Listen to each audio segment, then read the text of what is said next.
അഭിഷേകാഗ്നിയുടെ ശ്രോതാക്കൾക്ക് യേശു ക്രിസ്തുവിൻ്റെ നാമത്തിൽ ആശംസകൾ. ഇന്ന് നാം ശ്രദ്ധിക്കുന്നത് ദൈവ സ്തുതിപ്പിൻ്റെ ശക്തിയെക്കുറിച്ചാണ്. നമ്മുടെ ജീവിതത്തിൽ പലതരത്തിലുള്ള പ്രാർത്ഥനകൾ നമുക്കറിയാം. നാം ജനിച്ചു വളർന്ന സാഹചര്യത്തിൽ ചെറുപ്പം മുതലേ പലതരത്തിലുള്ള പ്രാർത്ഥനകളിൽ നാം പങ്കുചേർന്നിട്ടുണ്ട്.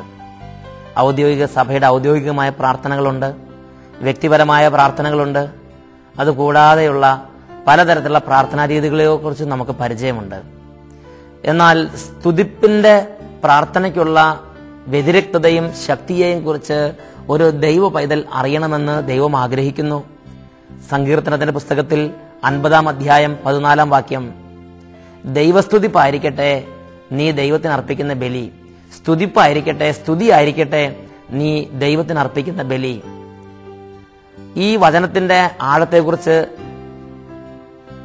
അച്ഛന്റെ ജീവിതത്തിൽ അറിയാൻ ഇടവന്നൊരു സാഹചര്യം അച്ഛൻ ഓർമ്മിക്കുകയാണ്. ദൈവമായ കർത്താവിന്റെ സന്നിധിയിൽ ചെറുപ്പം തൊട്ടേ പ്രാർത്ഥിക്കുന്ന ശീലമുള്ളൊരു വ്യക്തിയായിരുന്നു ഞാൻ. കുഞ്ഞുനാൾ മുതലേ ഒത്തിരി പ്രാർത്ഥിക്കും. കണ്ണുകൾ അടച്ച് കൈകൾ കൂപ്പി ഒരുപാട് നിശബ്ദതയിൽ പ്രാർത്ഥിക്കും. ദേവാലയങ്ങളിൽ ഒരുപാട് നിശബ്ദതയിൽ പ്രാർത്ഥിക്കും. വ്യക്തിപരമായി ഒരുപാട് പ്രാർത്ഥിക്കും. സെമിനാരിലായിരുന്നപ്പോഴും ധാരാളം പ്രാർത്ഥിച്ചിരുന്നു. അങ്ങനെ ദീർഘകാലം നിശബ്ദതയിൽ ഒരുപാട് പ്രാർത്ഥിച്ച അനുഭവം ഈ അച്ഛനുണ്ട്. അച്ഛൻ വൈദികനായിരിക്കുമ്പോൾ വൈദിക ജീവിതത്തിന്റെ ആദ്യത്തെ കാലഘട്ടം പാലക്കാട് രൂപതയുടെ അട്ടപ്പാടിയിലുള്ള ഇടവക വികാരിയായിരിക്കുമ്പോൾ ഒരു സംഭവം ഉണ്ടായി. ഒരു ദിവസം രോഗപീഡിതമായ ഒരു ശിശുവുമായി, ഒരു കുട്ടിയുമായി ഒരു വീട്ടമ്മ അച്ഛൻ്റെ അടുക്കൽ പ്രാർത്ഥിക്കാൻ വന്നു. അച്ഛൻ അവർക്ക് വേണ്ടി പ്രത്യേക വിധം പ്രാർത്ഥിച്ചു. അച്ഛന്റെ നിശബ്ദതയിലുള്ള ദീർഘകാലത്തെ പ്രാർത്ഥന പരിചയം വെച്ച് അച്ഛൻ ആ വ്യക്തിക്ക് വേണ്ടി നിശബ്ദതയിൽ പ്രാർത്ഥിച്ച് അവരെ വിട്ടയച്ചു. എന്നാൽ ആ വ്യക്തിയുടെ രോഗപീഠകളിൽ കാര്യമായ വ്യത്യാസങ്ങൾ ഉണ്ടാകാതിരുന്നത് എന്നെ അസ്വസ്ഥപ്പെടുത്തി. ആ സാഹചര്യങ്ങളെ മുന്നിൽ വെച്ച് ദൈവസന്നിധിയിൽ അച്ഛൻ പ്രാർത്ഥിച്ചു. കർത്താവേ, ഇത്രകാലം പ്രാർത്ഥിച്ച് ഇത്രകാലം അങ്ങയുടെ സന്നിധിയിൽ നിശബ്ദതയിൽ അങ്ങയെ മഹത്വപ്പെടുത്തിയ അങ്ങയുടെ ദാസൻ ഒരു ബാലന് വേണ്ടി പ്രാർത്ഥിച്ചപ്പോൾ എന്തുകൊണ്ടാണ് ആ രോഗപീഠ അവനെ വിട്ടുപോകാതിരുന്നത്? ഞാൻ ദൈവത്തോട് പറഞ്ഞു, ദൈവമേ, ഈ ലോകത്തിലേക്കും വെച്ച് ഏറ്റവും ശക്തിയുള്ളൊരു പ്രാർത്ഥന എന്നെ പഠിപ്പിക്കണം. ഈ ലോകത്തിലേക്കും വെച്ച് ഏറ്റവും ശക്തിയുള്ളൊരു പ്രാർത്ഥന അതെന്നെ പഠിപ്പിക്കുക. അങ്ങനെ ദൈവസന്നിധിയിൽ ഈ നിയോഗം പ്രാർത്ഥനയിൽ വെച്ചിട്ട് ദിവസങ്ങളും മാസങ്ങളും കഴിഞ്ഞുപോയി. ദൈവം പെട്ടെന്നൊന്നും ഉത്തരം തന്നില്ല. എന്നാൽ കുറെ കാലങ്ങൾക്ക് ശേഷം ഒരു ദിവസം ഒരു ദേവാലയത്തിൽ നിശബ്ദനായിരിക്കുമ്പോൾ എന്റെ ഉള്ളിന്റെ ഉള്ളിൽ നിന്നൊരു സ്വരം കേൾക്കുമാറായി. എന്നോട് നീ എന്താണ് ചോദിച്ചത്? ഈ ലോകത്തിലേക്ക് വെച്ച് ഏറ്റവും ശക്തിയുള്ള പ്രാർത്ഥന. അതിന് നീ എന്തിനധികം ആകുലപ്പെടണം? ഞാൻ മാലാഖമാരെ പഠിപ്പിച്ച പ്രാർത്ഥന ശ്രദ്ധിക്കുക. ഞാൻ ബൈബിൾ ഉൽപ്പത്തി മുതൽ വെളിപാട് വരെ വിശുദ്ധ ഗ്രന്ഥത്തിൽ മാലാഖമാരെ ദൈവം പഠിപ്പിച്ച പ്രാർത്ഥനയെ കുറിച്ച് അന്വേഷിച്ചു. ദൈവമാണ് മാലാഖമാരെ പ്രാർത്ഥിക്കാൻ പഠിപ്പിച്ചതെന്ന് എനിക്ക് ബോധ്യം കിട്ടി. ദൈവം മാലാഖമാരെ പഠിപ്പിച്ച പ്രാർത്ഥന എന്താണെന്ന് അന്വേഷിച്ചപ്പോൾ വെളിപാടിന്റെ പുസ്തകത്തിൽ 19-ാമത്തെ അധ്യായത്തിൽ 5-ാമത്തെ വാക്യത്തിലേക്ക് പരിശുദ്ധാത്മാവിന്റെ ശ്രദ്ധയെ കൊണ്ടുപോയി. വെളിപാട് 19-ാം അധ്യായം 5-ാം വാക്യം ഇപ്രകാരമാണ് പഠിപ്പിക്കുന്നത്: സ്വർഗത്തിൽ വലിയ ഒരു സ്വരം ഞാൻ കേട്ടു. അവിടുത്തെ ദാസരും അവിടുത്തെ ഭയപ്പെടുന്നവരും ചെറിയവരും വലിയവരുമായ നിങ്ങളെല്ലാവരും അവിടുത്തെ സ്തുതിക്കുവിൻ. പിന്നെ പെരുവെള്ളത്തിന്റെ ഇരച്ചിൽ പോലെ, ഗംഭീരമായ ഇടിമുഴക്കം പോലെ, ജനക്കൂട്ടത്തിന്റെ ആരവം പോലെയുള്ള ഒരു സ്വരം ഞാൻ കേട്ടു, ഹല്ലേലൂയ. ജനക്കൂട്ടത്തിന്റെ ഇരമ്പൽ പോലെ, പെരുവെള്ളത്തിന്റെ ഇരച്ചിൽ പോലെ, ഗംഭീരമായ ഇടിമുഴക്കം പോലെ. യോഹന്നാൻ ശ്ലീഹായിക്ക് പരിചയമുണ്ടായിരുന്ന വലിയ ശബ്ദം ഉണ്ടായിരുന്ന ചില സാഹചര്യങ്ങളെ പരിചയപ്പെടുത്തിക്കൊണ്ട് നമ്മളോട് പറയുകയാണ്, ഞാൻ സ്വർഗത്തിൽ കേട്ട സ്വരം ഏതാണ്ട് ഇതുപോലെ ഇരുന്നു. വലിയ ഇരമ്പല്, പെരുവെള്ളത്തിന്റെ ഇരച്ചിൽ പോലെ, ഗംഭീരമായ ഇടിമുഴക്കം പോലെ വലിയ ഒരു സ്വരം ഞാൻ കേട്ടു, ഹല്ലേലൂയ. ദൈവത്തിന്റെ സന്നിധിയിൽ എനിക്കൊരു കാര്യം ബോധ്യം കിട്ടി. ഹല്ലേലൂയ എന്നൊരു പ്രാർത്ഥന ദൈവം വളരെ ഇഷ്ടപ്പെടുന്ന പ്രാർത്ഥനയാണ്.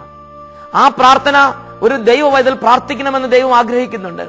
ദൈവത്തിന്റെ ദാസരും അവിടുത്തെ ഭയപ്പെടുന്നവരും ചെറിയവരും വലിയവരുമായ നിങ്ങൾ എല്ലാവരും ദൈവത്തെ സ്തുതിക്കുവിൻ സ്വർഗത്തിൽ മുഴങ്ങിയ സ്വരമാണ്. അപ്പസ്തോലൻ കേട്ട സ്വരമാണ്. വെളിപാടിന്റെ ഗ്രന്ഥത്തിലൂടെ ദൈവജനത്തെ പഠിപ്പിച്ച സ്വരമാണിത്.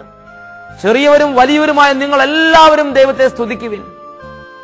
ഈ ഒരു ദൈവിക ഇടപെടലിലൂടെ അച്ഛന്റെ ജീവിതത്തിൽ ഹല്ലേലൂയ ഹല്ലേലൂയ ഹല്ലേലൂയ ഹല്ലേലൂയ എന്ന് അച്ഛൻ രഹസ്യത്തിൽ പ്രാർത്ഥിക്കാൻ തുടങ്ങി. അച്ഛന്റെ ആദ്യ കാലഘട്ടങ്ങളിൽ ഈ പ്രാർത്ഥന ഉറക്കെ പ്രാർത്ഥിക്കുന്ന രീതി ആയിരുന്നില്ല. ഇതൊരു വിലകെട്ട പ്രാർത്ഥനയായി കരുതിയിരുന്ന ഒരു സാഹചര്യം ഉണ്ടായിരുന്നു. എന്നാൽ ദൈവം ഇങ്ങനെ വെളിപ്പെടുത്തി തന്നപ്പോൾ ഞാൻ രഹസ്യത്തിൽ ഹല്ലേലൂയ ഹല്ലേലൂയ ഹല്ലേലൂയ എന്ന് പറഞ്ഞ് പ്രാർത്ഥിക്കാൻ തുടങ്ങി. ഈ പ്രാർത്ഥന എന്നെന്റെ ജീവിതത്തിൽ ഞാൻ ആരംഭിച്ചോ അന്ന് തൊട്ട് വലിയ ദൈവിക ഇടപെടലുകൾ കാണുവാൻ സാധിച്ചു. വലിയ അത്ഭുതങ്ങൾ, ഒരിക്കലും സംഭവിക്കില്ലെന്ന് കരുതുന്ന കാര്യങ്ങൾ പോലും ദൈവത്തിന്റെ ശക്തി വ്യാപരിച്ച് അത്ഭുതകരമായി സംഭവിക്കുന്നത് ഈ കണ്ണുകൾ കൊണ്ട് കാണാൻ ഈ അച്ഛന് ദൈവത്തിന്റെ സ്തുതിപ്പ് അത്ഭുതകരമായ ശക്തിയെ കൊണ്ടുവരുന്നു. ദൈവത്തെ ഒരു ദൈവവചനം സ്തുതിക്കുമ്പോൾ ദൈവത്തിന്റെ അത്ഭുതകരമായ ശക്തി ഭൂമിയിലേക്ക് ആ ദൈവവചന പ്രാർത്ഥന വഴി ഇറങ്ങാൻ ആ വ്യക്തി കാരണമായി തീരുന്നു. ഞാൻ ഓർക്കുന്നു, ഈ സ്തുതിച്ചൊരു സംഭവം. ഒരു ദിവസം ഒരു ശുശ്രൂഷയ്ക്കിടയിൽ ഇങ്ങനെ ദൈവജനത്തോടു കൂടെ ഹല്ലേലൂയ ഹല്ലേലൂയ ഹല്ലേലൂയ എന്ന് പറഞ്ഞ് സ്തുതിച്ചുകൊണ്ടിരിക്കുകയായിരുന്നു. ആ സമയത്തുണ്ടായ അനുഭവം ഒരു സഹോദരി രേഖപ്പെടുത്തിയിരിക്കുന്നത് ശ്രദ്ധിക്കുക. ആ സഹോദരി കോഴിക്കോട് ജില്ലയിൽ പുല്ലൂരാമ്പാറ ദേശത്തു നിന്നാണ് രേഖപ്പെടുത്തുന്നത്. അദ്ദേഹം പറയുന്നു, ഞാൻ പുല്ലൂരാമ്പാറയിൽ ഇരിക്കുന്ന ഒരു വ്യക്തിയാണ്. ഞാൻ വളരെയേറെ ശാരീരിക രോഗങ്ങളും ദുഃഖങ്ങളും അനുഭവിച്ചിരുന്ന ഒരു വ്യക്തിയാണ്. പരിശുദ്ധാത്മാവിന്റെ അഭിഷേകത്തിന് വേണ്ടി ആഗ്രഹിച്ച് കൂട്ടായ്മയോട് ചേർന്ന് സ്തുതിച്ചുകൊണ്ടിരിക്കുമ്പോൾ മൂന്നാമത്തെ ദിവസം കരങ്ങൾ ഉയർത്തി സമൂഹത്തോട് ചേർന്ന് ഉറക്കെ സ്തുതിക്കുന്ന സമയത്ത് എന്റെ കഴുത്തിന്റെ പുറകിലുണ്ടായിരുന്ന, വർഷങ്ങളായി എന്റെ കഴുത്തിലുണ്ടായിരുന്ന മുഴ അപ്രത്യക്ഷമായി. ഒത്തിരിയേറെ വേദനയോടുകൂടെ എന്റെ ശരീരത്തിന്റെ രോഗപടകളെ സമർപ്പിച്ച് എന്റെ ദൈവത്തിന്റെ സന്നിധിയിൽ കരങ്ങൾ ഉയർത്തി ഞാൻ സ്തുതിച്ചുകൊണ്ടിരിക്കുകയായിരുന്നു. സ്തുതിപ്പിന്റെ സമയത്ത് കഴുത്തിന്റെ പുറകിലുണ്ടായിരുന്ന മുഴ ആ സഹോദരിയുടെ ജീവിതത്തിൽ നിന്ന് കർത്താവ് എടുത്തു മാറ്റി തന്റെ ശക്തിയെ ആ സഹോദരിയുടെ രോഗപീഠയിൽ യേശു ക്രിസ്തു ദൈവം വെളിപ്പെടുത്തി കൊടുത്തു. മറ്റൊരു വ്യക്തി അദ്ദേഹത്തിന്റെ ജീവിതത്തിന്റെ അനുഭവം രേഖപ്പെടുത്തുന്നത് ശ്രദ്ധിക്കുക. കോതമംഗലം രൂപതയിൽ നിന്നാണ് ആ വ്യക്തി എഴുതുന്നത്. തുടങ്ങനാട് പുറവനപ്പള്ളിയിൽ വെച്ച് നടത്തിയ ശുശ്രൂഷയിൽ ഞാനും കുടുംബവും പങ്കെടുത്തിരുന്നു. ഞങ്ങൾ 10 വർഷമായി പലവിധ ചികിത്സകൾ നടത്തിയിട്ട് ഹോർമോൺ തകരാറ് മൂലം ഇനി നിങ്ങൾക്ക് ഒരിക്കലും കുട്ടികൾ ഉണ്ടാകുകയില്ല എന്ന് ഡോക്ടർമാർ എഴുതി തള്ളിയൊരു കുടുംബമാണ് ഞങ്ങളുടെ കുടുംബം. എന്റെ ഭാര്യയ്ക്ക് 39 വയസ്സ്.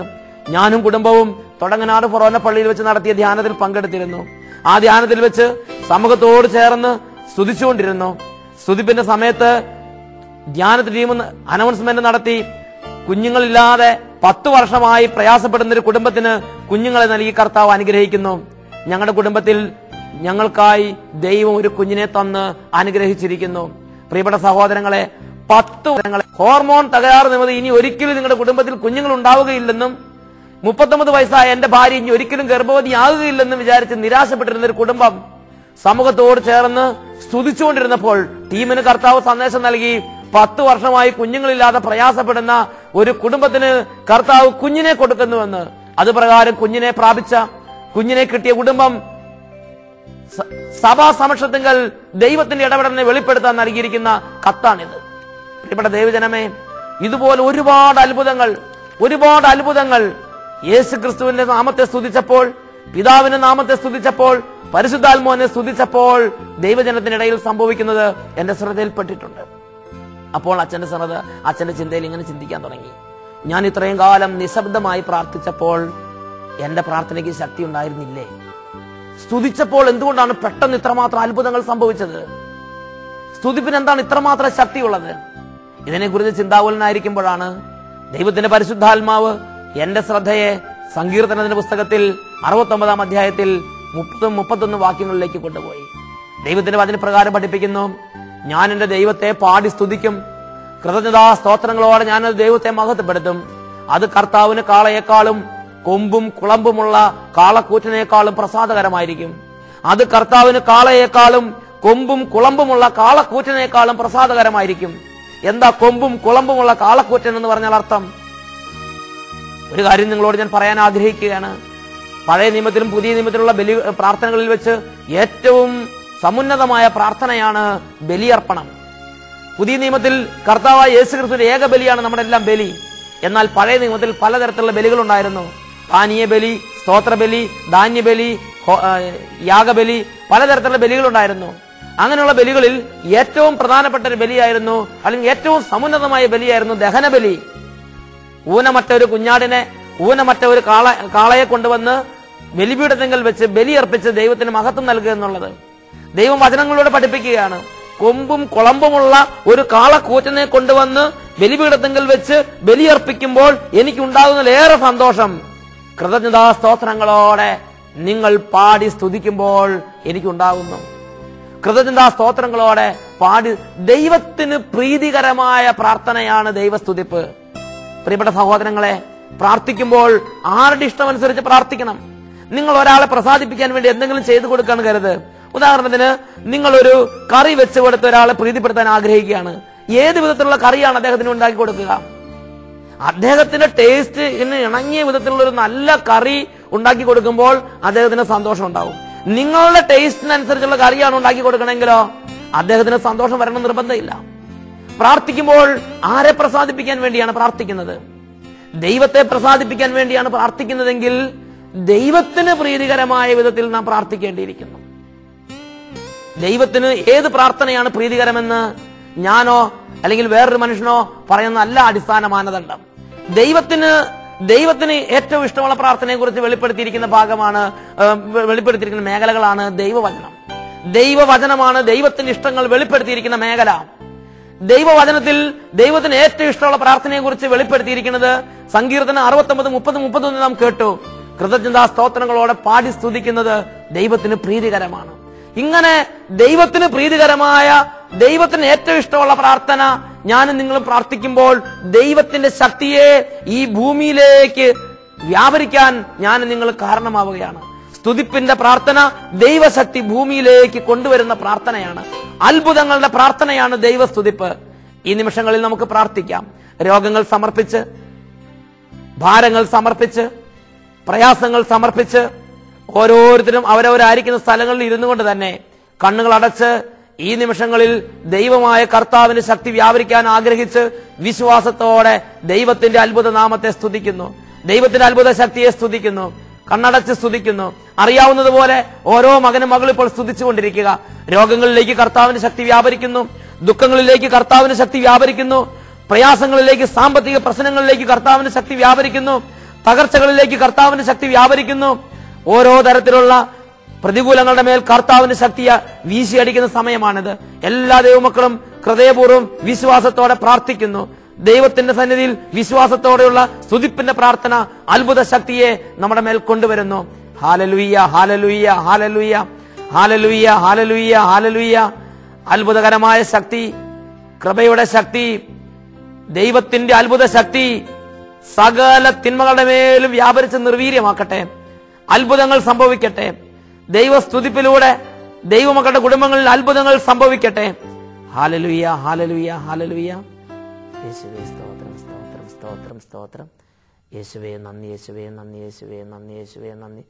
സ്തോത്രം. Hallelujah, hallelujah, hallelujah. സ്തോത്രം.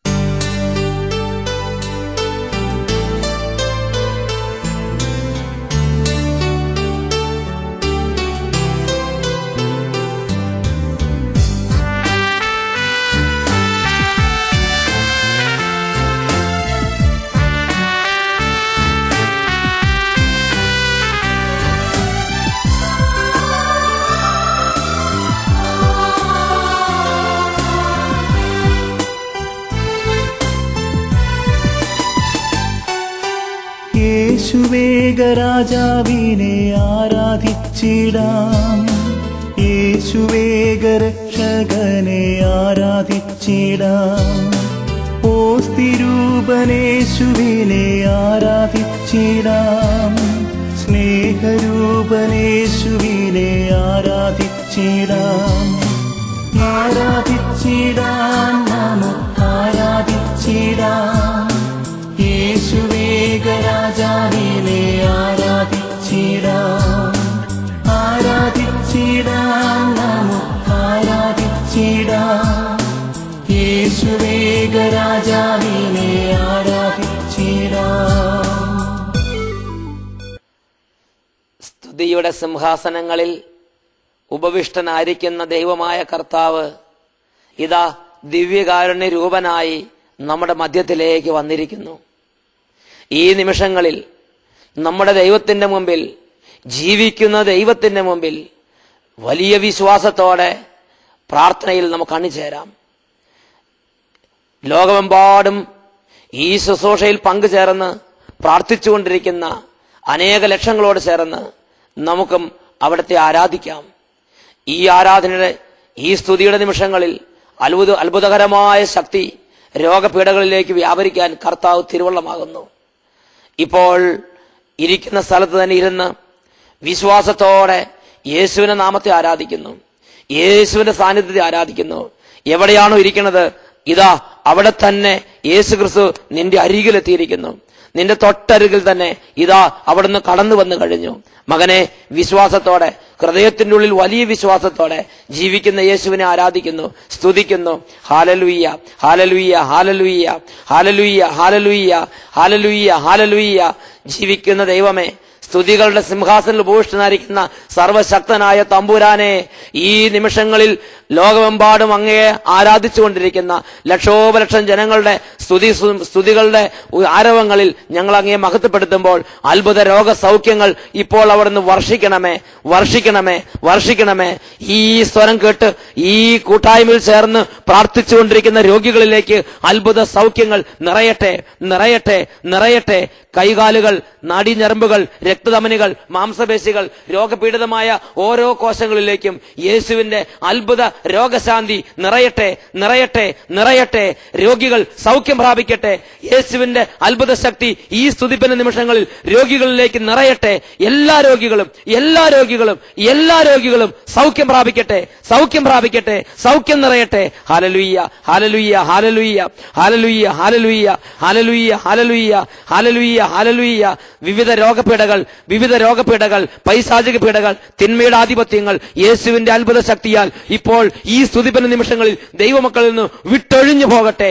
അത്ഭുതങ്ങൾ, അത്ഭുതങ്ങൾ യേശുവിന്റെ നാമത്തിൽ ഇപ്പോൾ തന്നെ സംഭവിക്കുന്നു. Glory, glory, glory, glory, glory, glory, glory, glory, glory, glory, glory, glory, glory.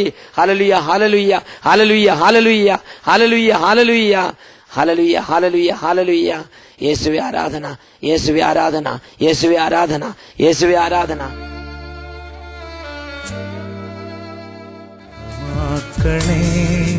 സുഖമാക്കണേ നാഥാ, സുഖമാക്കണേ, സുഖമാക്കണേ, സുഖമാക്കണേ നാഥാ, സുഖമാക്കണേ.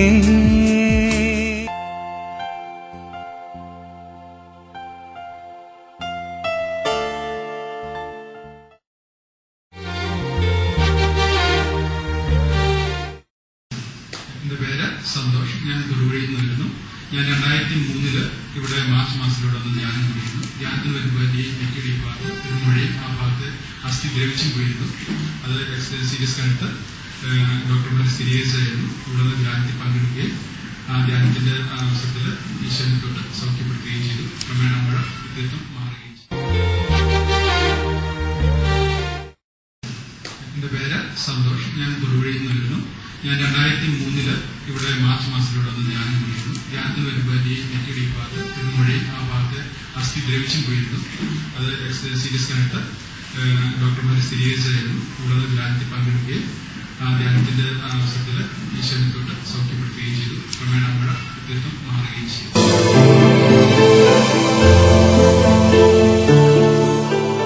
Power house. നിങ്ങളുടെ പ്രാർത്ഥനാ ആവശ്യങ്ങൾ എന്തുതന്നെയായാലും ഞങ്ങൾക്ക് എഴുതുകയോ വിളിക്കുകയോ ചെയ്യുക. ഞങ്ങൾ പ്രാർത്ഥിക്കാം. ഞങ്ങളുടെ അഡ്രസ്: പവർ ഹൗസ്, സെഹിയോൻ ധ്യാന കേന്ദ്രം, താവളം PO, അട്ടപ്പാടി, പാലക്കാട് ജില്ല, കേരള. പിൻ 678589. Phone 04924253333 and 253647. എന്റെ പേര് ആൻഡു. പാലക്കാട് ജില്ലയിൽ തന്നെ മേലാർമൂട് ഇടവയിലാണ് എന്റെ വീട്. 98 ഒരു സമയത്ത് നവംബർ മാസത്തിലെ എന്റെ ഈ വലത്തെ കാല് പാടെ തളർന്നുപോയി. ആയുർവേദ മരുന്ന് കഴിച്ചു, ഇംഗ്ലീഷ് വൈദ്യം കഴിച്ചു, മാറി മാറി മരുന്ന് കഴിച്ചെങ്കിലും ഈ കഴിഞ്ഞ കൊല്ലം വീണ്ടും വേദന കൂടി എനിക്കിത് നീരുകയില്ല, മടക്കുകയില്ല, അങ്ങനെ വടി പോലെ നിൽക്കുന്ന ഒരവസ്ഥയായിരുന്നു എന്റെ ഈ വലത്തെ കാല്. കഴിഞ്ഞ കൊല്ലം വീണ്ടും മെഡിക്കൽ കോളേജിൽ പോയി അവർ ബെൽറ്റ് ഇടണമെന്ന് പറഞ്ഞ് ബെൽറ്റ് ഇട്ട് വെയിറ്റ് ഇട്ട് എല്ലാം കണ്ടെങ്കിലും എനിക്ക് വലിയ മാറ്റങ്ങളൊന്നും ഉണ്ടായില്ല. ഈ ഓഗസ്റ്റ് മാസത്തില് ഞങ്ങളുടെ ഇടവകയിൽ ബഹുമാനപ്പെട്ട വട്ടായച്ചന്റെ ധ്യാനം എനിക്ക് വേണ്ടി നടന്നതാണെന്ന് തോന്നി. കാരണം ധ്യാനത്തിന്റെ 3-ാമത്തെ ദിവസം കൗൺസിലിങ്ങും ആരാധനയും ഇതിന്റെ ഇടയില് ദൈവം, ജീവിക്കുന്ന ദൈവം എന്നെ തൊട്ട് സുഖപ്പെടുത്തി. കാരണം എന്റെ വലത്തെ കാല് ഇന്നിപ്പോ എത്ര മണിക്കൂർ വേണമെങ്കിലും മടക്കി മുട്ടുകുത്തി പ്രാർത്ഥിക്കാം, കൊന്നതെല്ലാം എല്ലാം ചെയ്യാം. പക്ഷെ ഇതിനു മുമ്പൊന്നും ഇങ്ങനെ ഒരു അനുഭവം എനിക്ക് ഉണ്ടായില്ല. കാരണം ഞാൻ നേരത്തെ പല ധ്യാനത്തിലും പോയിരുന്നു. എങ്കിലും എന്നെ ഞങ്ങളുടെ ഇടവക ധ്യാനത്തിൽ വെച്ച് ദൈവം എന്നെ ശരിക്കും സ്പർശിച്ചു. അതുപോലെ തന്നെ എന്റെ എല്ലാ കാര്യങ്ങളും ഇപ്പോൾ ദൈവം, ഞാൻ അറിയുന്ന എന്റെ കാര്യങ്ങൾ ദൈവം അറിയുന്നുണ്ടെന്നുള്ള ബോധ്യം എനിക്ക് വന്നു. യേശുവെ നന്ദി, യേശുവെ മുട്ടുകുത്തിക്ക് തളർന്നു പോയ കാലുകളായിരുന്നു. കർത്താവ് പിന്നീട് സുഖപ്പെടുത്തി. പക്ഷെ മുട്ടുമടക്കാൻ സാധിക്കരുത്. എന്നാൽ മുട്ടുമടക്കം കൊടുത്ത കൈയടിച്ച് നിർത്താനെന്ന് പറഞ്ഞ് യേശുവെ സ്തുതി. എന്റെ കുടുംബത്തിൽ എന്റെ മൂത്ത മകൻ കല്യാണം കഴിച്ചു. 12 വർഷമായിട്ട് അവനൊരു കുട്ടിയെ പോലും കർത്താവ് കൊടുത്തില്ല. അതിനുശേഷം രണ്ടാമത്തെ വിവാഹം കഴിച്ചു. 5 വർഷമായി അവനും കുട്ടികളൊന്നും ഇല്ലായിരുന്നു. അങ്ങനെ ഞങ്ങളുടെ കുടുംബത്തിൽ ഒരു കുഞ്ഞു പോലും ഇല്ലല്ലോ എന്ന് ഓർത്ത് ഞങ്ങൾ നിരാശയിൽ കഴിയുമ്പോൾ ഇവിടെ സെമിയൻ ധ്യാന മന്ദിരത്തിൽ ആത്മീയ സൗഖ്യ ധ്യാനം നടത്തുന്നുണ്ടായിരുന്നു. ആ സമയത്ത് ഞാനും എന്റെ ഭർത്താവും കൂടെ കൂടി ഇവിടെ വന്ന് ധ്യാനം കൂടുകയും ആ ധ്യാനത്തിന്റെ അവസാനത്തെ സാരാധനയുടെ സമയത്ത് ഒരു കുഞ്ഞു പിറന്നു വീണ ഒരു കുഞ്ഞിന്റെ സ്വരം കേൾക്കാൻ ഇടയാവുകയും ചെയ്തു. ഞങ്ങൾക്ക് 2 പേർക്കാണ് ആ സ്വരം കേൾക്കാൻ ഇടയായത്. അത് കഴിഞ്ഞ് വീണ്ടും 3 വർഷം ഞങ്ങൾക്ക് കാത്തിരിക്കേണ്ടി വന്നു. 15-ാമത്തെ വർഷം ഞങ്ങൾക്ക് ഒരു ആൺകുഞ്ഞിനെ നൽകി ദൈവം അനുഗ്രഹിച്ചു. അത് കഴിഞ്ഞ് വീണ്ടും രണ്ടാമത്തെ ഒരു കുഞ്ഞിനെയും കൂടെ നൽകി ദൈവം ഞങ്ങളുടെ കുടുംബത്തെ അനുഗ്രഹിച്ചു. Praise the Lord. യേശുവേ നന്ദി, യേശുവേ സ്തുതി. 15 വർഷക്കാലത്തിന് ശേഷം സഹ്യോ ധ്യാന കേന്ദ്രത്തിൽ വന്ന ആന്തരിക സൗഖ്യ വളർച്ചാ ധ്യാനം, സീവർക്കൻ വട്ടായച്ചൻ നയിച്ച ആന്തരിക സൗഖ്യ വളർച്ചാ ധ്യാന